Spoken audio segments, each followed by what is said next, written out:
Well, welcome everybody. I'm so glad that you're here. And I know this is a really hot topic in White County right now, trying to find employment for our clients. We've run into lots of barriers. And one of the main things we've come into barriers and some obstacles over is childcare. So we're going to address that today. And we have program managers and some others from DHS Department of Childcare, the Division of Childcare, on the call today, but I'm going to let Karen share some of our data from White County first. Karen is the 100 Families coordinator for the entire state. And so she is the one that puts together our data county by county, and I've asked her to share ours today.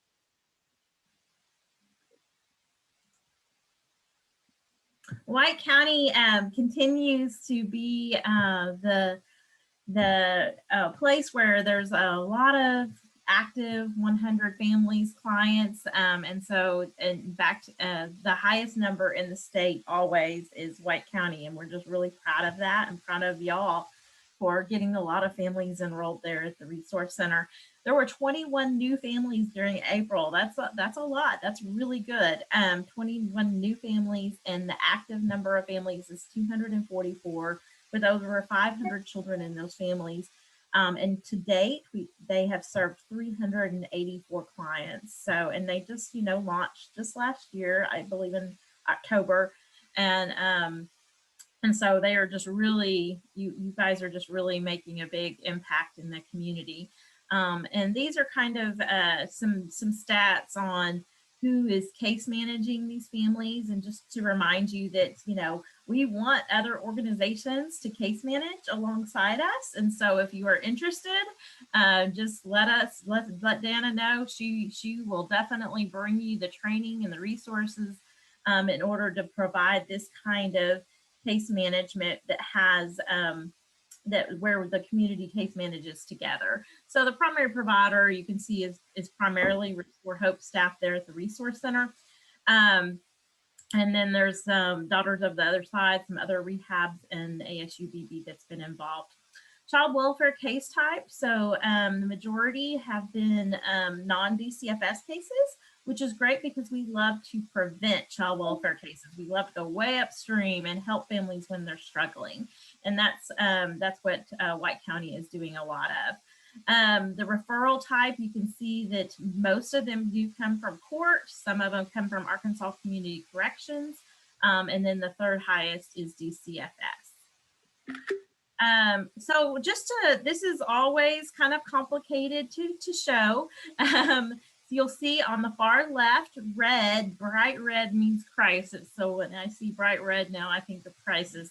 And then the dark blue to the right stands for thriving. And you'll see in just about every single area that bright red on the top goes down and has less bright red on the bottom. So that's good. That means in every single area, the crisis is decreasing in White County. So for example, one of those big moves were in recovery, and Dana just reported to me that she has, almost 200 families, I think, connected, like receiving treatment right now in recovery, which is amazing. But you'll see whenever they came in, 1 out of every 4 families that came through her doors were actively using drugs. I mean, they had recently been using, and that went down to only 14%. And 48% are in treatment, 21% have been stabilized, which means they are not using, and 17% are thriving. It's been a year or more.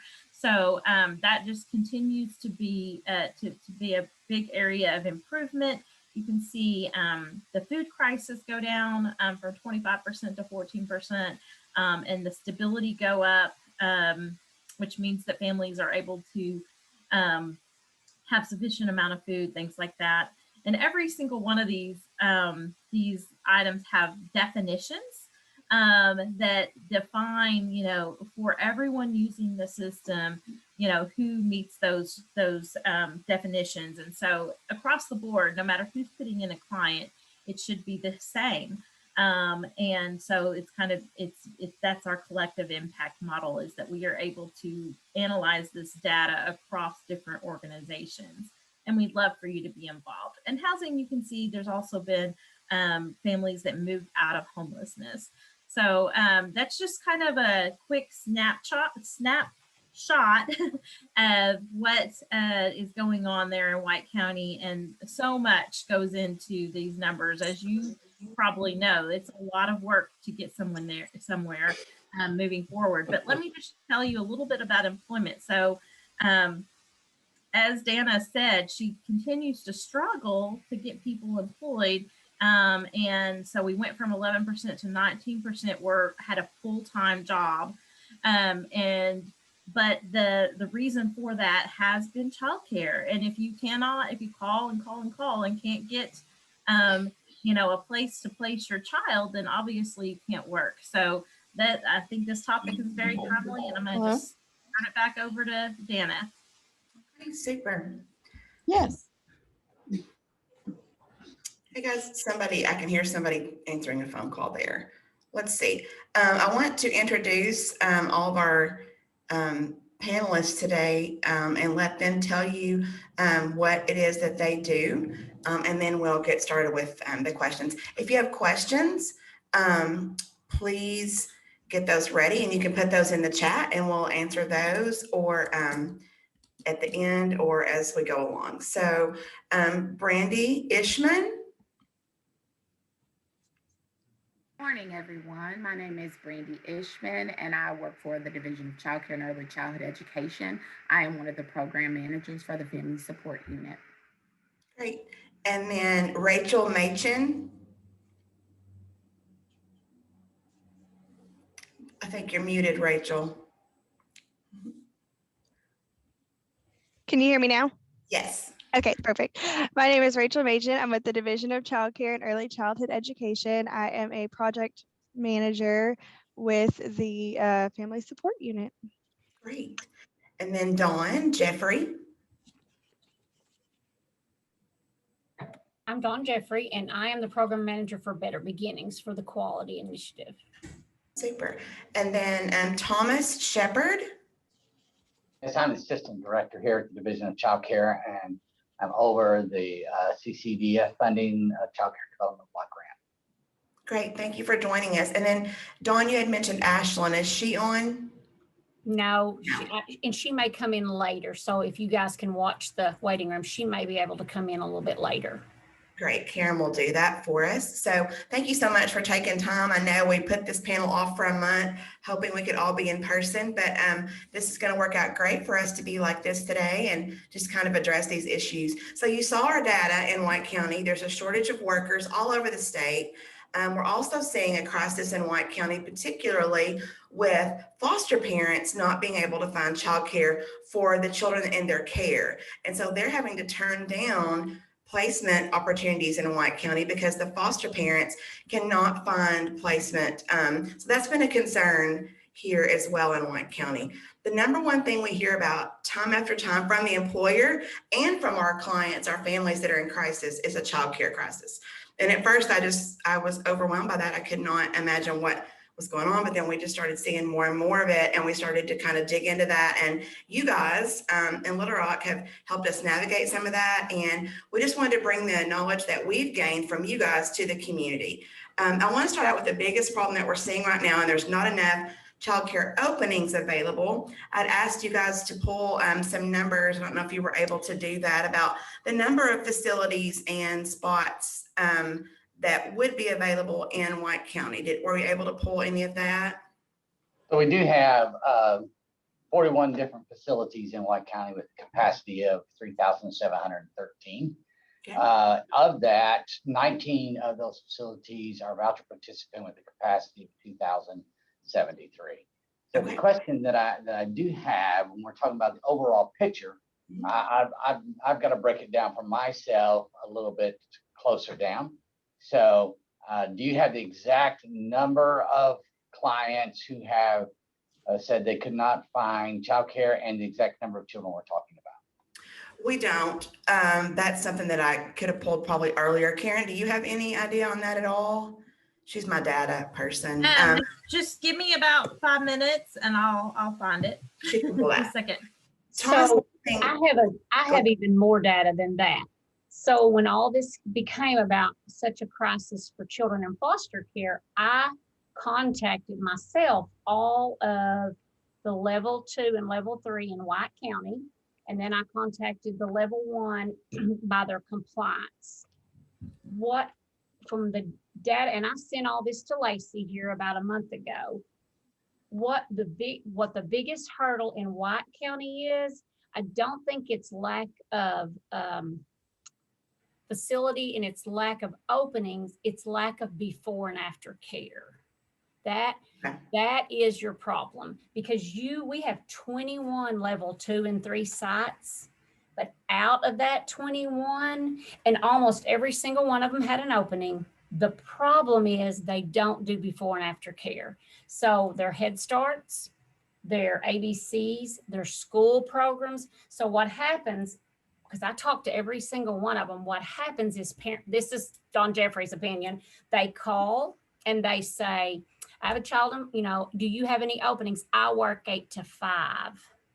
Well, what happens is their care ends at 2 or 3:30. Out of the 5 Head Starts, all 4 of them do work with someone that can take that child after. But I told Lacey, I said, I think like you need to educate your parents, saying, okay, when they hear that I close at 2 to go, but do you have a place for my child to go for aftercare? Okay. I mean, I really, like, I called every one of them personally myself. And I don't think there's a shortage as much as there is a shortage in before and after care. I really think that is it. And we have seen that too, and you'll see that in the questions that I sent you guys, is that we have a lot of factories, and we have a good partnership with Unity Health. They hire a lot of our families, and they need shifts that start at 5 and 6:30. And so those are some things we'll come to that in a little bit and answer those, but that's really good to know. And what we'll do, Dawn, is we'll start to coach the families that are being ask those questions. Yeah. But like Unity Health is not even in Better Beginnings yet, but they are working on it. Right. She said, their priority right now is their employees. She said, but we are fixing to expand. They will easily be a level 2 or a level 3. And I've told her, I said, once that happens, it'll be Katie bar the door, because we will be able to send you lots of kids. That is, as a former director, we worked around our county's times. Like, I looked, when do you open? When do you close? Because, if you had one child who needed aftercare at 6, I could pay just one person to stay. But if I had 20 people who needed that, we extended our hours. We opened sometimes earlier for families. So I really, by looking and talking to all these providers, I really think it's about the time that they're open. I don't think it's so much a shortage as a shortage of before and after care. And that's a good possibility. And we will start to coach the families that we're doing case management on, maybe make the phone call with them so that we can coach them through asking those questions. One of our foster parents is on the call right now. Just mentioned that he sees a shortage in birth to 3 years. There is a huge shortage in the state of Arkansas for birth to 3. Okay. Karen? Yes, I did go ahead and look. Out of all the families in White County right now, as of April 30th, you had 107 families that needed childcare and did not have it. And it could be because of where our clients are employed and their early hours. Do you have the data that says why just they called and no one had an opening? Does it say that? No, it was just that they're in the area of crisis, which means that there's they are unable to obtain affordable childcare for whatever reason. It could be that, there's like 5 reasons I can think off the top of my head, but one of them could be that they can't find a job that fits the hours. Maybe they have an infant and they can't find infant care. Maybe they have Maybe it's a job on the weekends, because that's a lot of our felony related jobs. Maybe it's that they're part-time and so they can't get a voucher. There's a slew of reasons why, but yes, 107 can't get childcare is the bottom line. Lacey did tell me that White County has the most children in foster care who are out of the county. She had told me that back about, I guess, a couple of months ago, said that it's the highest, the highest amount. That county is the highest. There is some great programs in White County that are level 2 and 3, but they're heads, with 5 of them are Head Starts. Right. So that could be just the biggest hurdle right there. Okay, so with that being said, what are some things that you guys have been doing to incentivize childcare facilities to either open early, stay late, expand their hours and their services? What are some things that have been done? I know you guys have kind of been thinking out of the box, that you've been, like you just said, calling every facility, trying to figure out what's going on. What are some things that have been done to incentivize the centers and the Head Starts and those types of programs in White County? It's about their own program. They get to make those decisions what they want. I mean, and I've asked them, say, instead of closing at 2:30, could you extend your hours? But it goes back to, that's not the staff we have. That our grant runs 8 to 2:30. I mean, that's kind of a program's, it's kind of up to what the program wants to do. We encourage them all to stay open. I mean, it's a service you are providing. So, but we can't really, I can highly encourage them, but I can't really make them stay open before and after. We didn't know incentives that had come up due to COVID, if there were like financial incentives or those kind of things that had come up during COVID that had been offered. We have right now we have essential worker vouchers. And I mean, there's just very few people who won't fit that guideline. And any of these level 2 and 3 programs, if they're a level 3, that essential voucher pays the same as ABC. So that would not be a money issue. It would be a matter of just finding someone who would be willing to open early and stay late. Dawn, go ahead.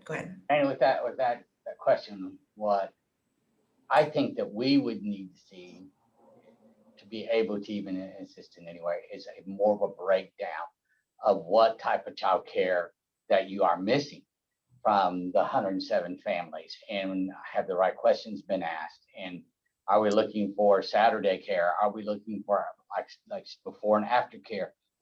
Because it appears just from Dawn's statements that there are open slots. So, but these open slots are not exactly what you are needing. So in order for us to even get the word out to the facilities, hey, you might have an opportunity to serve some additional families, but they're not going to do that for, frankly, for 1 or 2 or 3. It's going to have to be profitable for them. And the only way that we could actually assist, and actually your group could assist as well, is letting our child care providers know what exactly is the need. Because if we're looking at the need, we're saying we've got plenty of slots in White County. And then we're talking to you guys and you said, well, there's not plenty of slots. We've got 107 families that are not being served. But to break that down, we need to know exactly why they're not being served and what kind of care they were looking for when they were told no. So, and without that information, it's hard for us to address this issue. To answer your other question on COVID-19 incentive funding or to funding to assist facilities in staying open, presently and until the funding is exhausted, we are giving an additional daily rate of $10 per day for infants and toddlers, $7 for preschoolers, and $5 for school-aged children. Again, that is until that particular funding stream is exhausted. We are also giving quarterly maintenance payments based on their level of better beginnings and the capacity that their center has to hold. And those payments can be anywhere from $1,500 to $10,000 per quarter based on their center specs. We are also allowing, for essential workers, which we have had over 11,000 applicants and have presently around between 7,000 and 8,000 active cases at any given point in time. And that can serve those families who we traditionally wouldn't have had contact with. So those are some of our COVID incentives. And additionally, if they have an active case of COVID as a staff member or a student, they can be reimbursed for any deep cleaning expenses that the center incurred as a result of that case. Great. There are some federal guidelines. I heard part-time mentioned, and there are some federal guidelines from which we cannot assist with a part-time voucher. There's Right. federal guidelines will not allow for that. And we understand that. And we know you guys are working really hard to make more things available and that kind of thing. We know that you're working on, it's a lot of work to get vouchers processed. We know we're submitting a lot of those responses here. Can you explain about vouchers for all of these Alliance members that maybe have never had to use the voucher? Can you explain how that process works and what some of the great things about being a voucher participant would be? I'm gonna let Brandy Ishman handle that. She's our expert in that level. Okay, so currently the program is set up such that a family would need to be working 30 hours a week, attending school, or they can do a combination of both. So when a family is on the program, and you talked a lot about job loss, we have a job search option in place. We have a guarantee for families that they're going to get a minimum of 12 months of eligibility, depending on how before their redetermination process comes up. So we've put some safeguards in place to assist in that continuity, if they have a hiccup here or if they're going to another position here, that they can keep their childcare in place. So we've tried to be very family focused in regard to that. So we just ask that families continue to reach out to their case manager, let them know what their situation is, and that case manager can walk them through different situations that we have here at the state to support them in that. And that's what we've seen with Miss Tammy Cochran. I know she's left to go to another county, but she's really, really assisted us from the beginning with the voucher process and would even say, this one's not going to work for this, but here's what they need to do. And so she's been phenomenal. We've had really great support from you guys on the county level for sure with the vouchers. Are there programs? So do most of the voucher programs, are they mostly shorter term days? Is that what it seems like? So a voucher can, if a child, depending on their age, so we usually do it by the age of the child. So let's just look at infants and toddlers first. Generally, those are going to be full-time authorizations. And so those authorizations will last up to 10 hours. So that child can be in that center for up to 10 hours. And it usually goes on the need of the family. So we're going to look at those work hours that the parents submit in. And so decide if that person needs full-time, half-time, or part-time care, or nights and weekends. So just working with that family to understand what it is that they need and how we can support them. Most school-age children are going to get either a half or part-time authorization because they're going to be in school for most of the day. If a family is working most of their hours after 6 p.m., then that's going to become a nighttime authorization. And so those are different codes that we'll have in our system and work directly with that provider so that that family is taken care of. Do you guys know, as we've already addressed, that a lot of our jobs that our clients are being offered are night, evening, weekend type jobs. Most of the facilities here are not open during that time. Can you tell us, are there any in White County that offer night, weekend options, evenings? I think we have one family home that does, don't we, Brandy? I'm looking it up right now. Look that up. Based on my search of our information, we have one family home that does weekend care. No facilities offer nights and that kind of thing. So that may be really great Dawn, what you brought up, that it may not be a shortage of spots, but spots for the jobs that our population has been offered, and where they get paid more, and where they're able to be hired based on offenses or life situations where the wife may work during the day and those kind of things. So that may be something we need to tap into, is the fact that we don't have evening, night, or weekend care in White County except for one family care home. And I know that's, go ahead. I think that's going to go back to what Tom was talking about, us being able to see those numbers and get that out to providers to let them know where the need is. And because as he said, they're going to have to hire a teacher or staff to stay there. So it's going to have to be beneficial for them as well. So being able to see those numbers is really going to hopefully affect the change that we're looking for. And that's something we can do easily. Our case managers here in White County are in constant contact with all 244 families. They do they assess monthly. And so what I'm going to do is ask our case managers, as they're making their client contact, to add that and make a note there. It's going to be a little more work on our part to pull that out of the notes because there's not a button to push for that. But we'll pull that data and get that back to you within the next 30 days and let you know what our hurdles are here. We'll let you know what the hurdles are here, but we're also going to let you know what kind of childcare services we use with our families. And that would help us to work really well together as a community to know what our needs really are. That's something I really haven't thought about. And so this call's already been a huge success with us knowing that for sure. I really feel like school-aged kids are well served in White County. I've seen 2 new opportunities open for this summer that have never been here in White County before. So I'm really excited about the school age situation. But some of our kids are hard to place in childcare facilities. Are there tips you can give us as the community? I'm seeing our adult ed people on this call. I'm seeing our sheriff on this call. I'm seeing our therapists on this call. And I wonder if you guys can coach us on how we can choose a facility that's good for a child that has trauma behaviors. Are there specific facilities we need to look for those families that would service them well, where they're not going to make a lot of changes? What are some things we can do to really coach our families to parent well in that area? Dana, I'm going to say there that in knowing some difficulties that a child may be having up front, I think it's going to be important to have a conversation with that child care provider about what the expectation is and what the need of that child is going to be.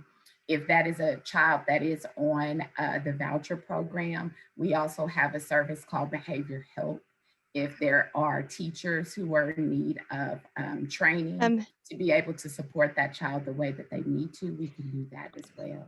Yes. So on our Better Beginnings website that is working through the division, there is a choosing childcare checklist that parents can go through, and it has questions to ask themselves, questions to ask their friends, the director or the primary caregiver, so that they have some sort of foundation of gaining that knowledge to help them make those good decisions for their child and for their family. But if we understand that the child might have some challenging behaviors, it would be important too for the family to have a good relationship with that child's caregiver and the director, as well as making sure, and this is something that we can do, ensuring that our White County child care centers are well versed in how to submit a behavior health support referral. So the Division of Child Care and Early Childhood Education operates behavior health support. Any licensed child care facility in the state of Arkansas can submit a referral online. I'll put the link in the chat. If they have a child in their classroom, primarily for aged 0 to 5, who is experiencing a challenging behavior. So once they put in that referral, a behavior health specialist will call and do an interview, and we'll triage that case to technical assistance or early childhood mental health consultation. So this will help us reduce the amount of times a child might be transitioned due to factors in that child's life that might have elicited challenging behaviors. So this would allow us to work directly with the teacher to build up the classroom capacity, or work with the family to help kind of bring all of our players together in supporting our child through their early educational experiences. So I would highly recommend that the families go to our website and utilize that resource and look at those questions to ask a provider. Look at things to observe. It talks about what you want to observe in a classroom, and how to look at for quality, Okay. and how to engage with the director and engage with the teacher ahead of time. So I can link both of those into the chat box for Perfect. behavioral health and for the how to choose childcare. Are these online resources or are they printable? They are online, but I believe I could try and find, there's an email me this checklist feature. So Okay. if you wanted to have them email you the checklist and you could print it for a client. So what I thought is with our case managers, when they're here in the resource center, we can do some more parent coaching there and talk them through how to use those and what that resource is. While they're applying for those vouchers, we can discuss that with them as well. So I know that would be huge. I didn't know that. So wish I'd known that when I was a foster parent. That would have been phenomenal. We know that the government agencies can't solve all the problems. My last question is this: can you tell us about how it is, what the process is like to open an in-home daycare? Is that a resource that we can tap into with vouchers if they're a licensed facility? And is that process very difficult, and can those centers be trusted?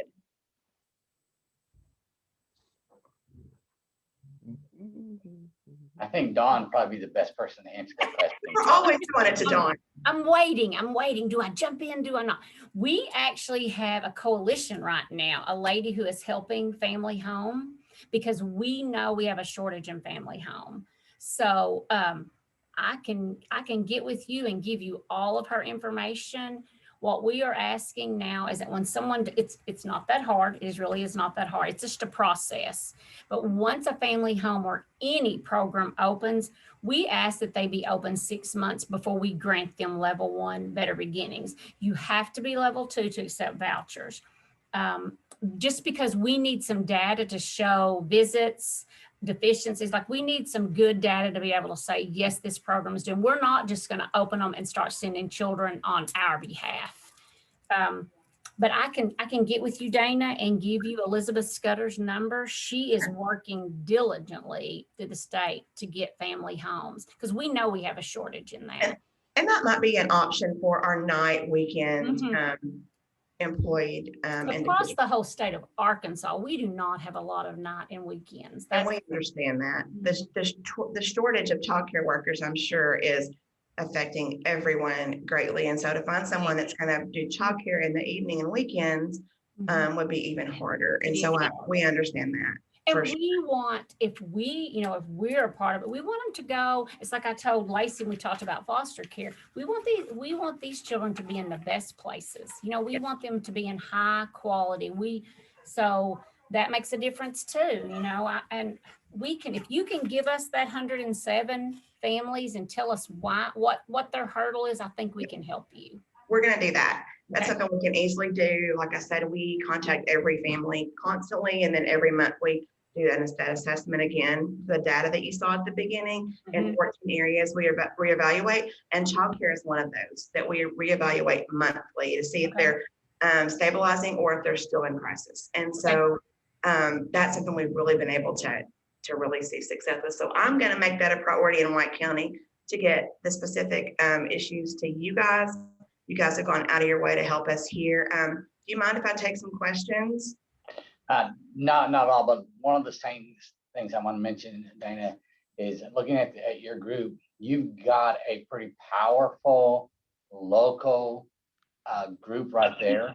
Yes, sir. Never underestimate the power of that local community, working with those child care centers, talking to those child care centers.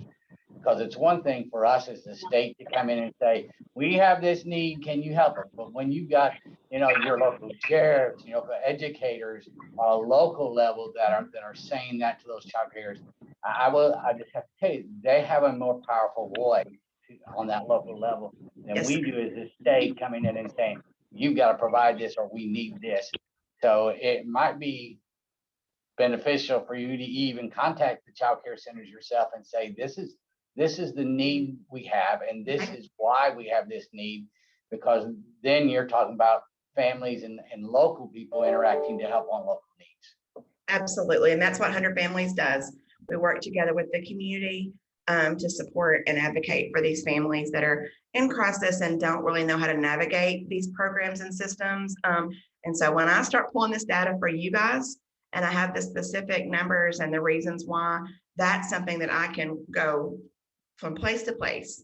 The church where my husband pastors here locally has a large facility. It does not accept vouchers, but so I'm a part of that one. I can kind of go in and maybe advocate there and just kind of keep trucking through all the different ones that we know are good centers in White County. We know we don't have a problem with quality care, just trying to navigate what's best for our families. And I also wanted to note that we pay a higher rate for nights and weekends. We do pay a slightly higher rate for night and weekend care.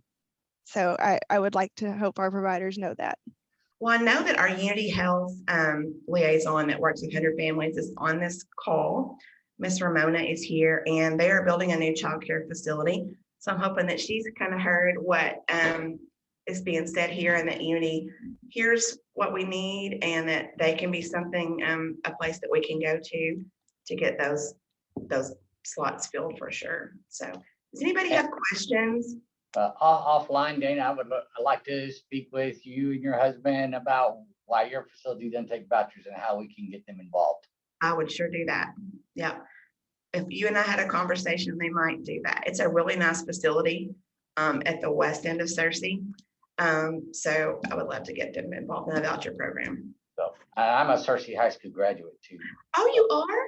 Yes. Well, strangely enough, when I graduated high school, I went to what's now known as UACC Morrilton, and I went to school for childcare licensing. That was my career aspiration in 1988. So I love this. I know what the facilities have to go through, and I was also a home daycare provider, a licensed provider for several years in the early 90s. But so I know how difficult all these things are.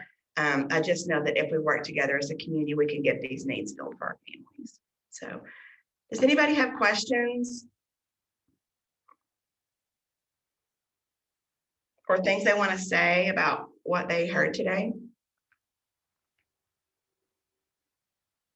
All of a sudden, everybody's silent. Karen, did you have anything you wanted to add? Okay. Well, I appreciate all of you guys being on the call, and June 23rd is our next Alliance meeting, and that panel will be substance abuse and how it's affecting our community. So I just want to let you guys tell you thank you for joining us today, and I'm going to get on this data and get that to you however we need to do. Oh wait, we have a therapist on here that's got a comment, therapist/foster parent. And he says one thing we can work on is a training for childcare workers to recognize and work with children that exhibit trauma-related behaviors. Can one of you guys address that?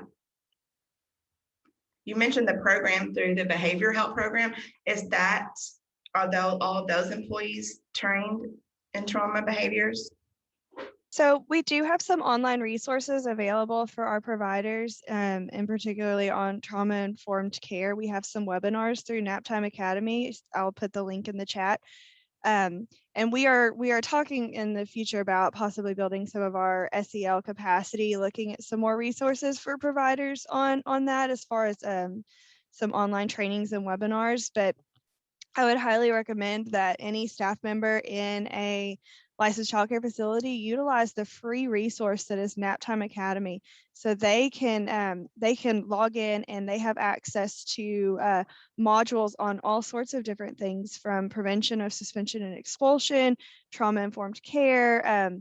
There are some specific behavior type modules, like on biting or not sleeping, or how to talk to a parent about nightmares. And things of that nature. And they're all little bite size. So it's not something that would take a huge time commitment. They could log in and do a little like 20 to 45 minute session when they had the ability to do so. And I'm going to link Naptime Academy into the chat, and so that is a resource that any teacher in a licensed childcare facility can sign up for. Great, that's super.